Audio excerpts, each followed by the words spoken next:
Yung pumapasok tayo sa mga ganitong abandon, nararamdaman din natin ngayon. Mabigat yung pakiramdam at mainit.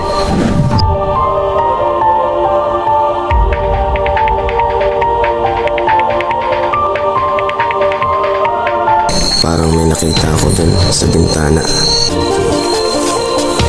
Mga masasayang pamilya ang nakita dito. Hindi mo to napasok, bigyan mo kami ng first impression mo dito sa lugar. Itong litubag, apil ba ka sa kulungan namatay?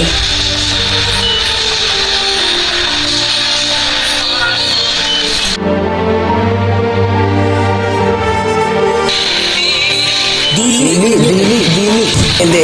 Hindi rin dahil sa hangin eh. Pero hindi yung kilabot. Ghost bangs to dahil may sumasagot. Wala namang hangin na dumatampi sa akin kanina eh. Nakakadali ron? Ikaw na yung nakadali?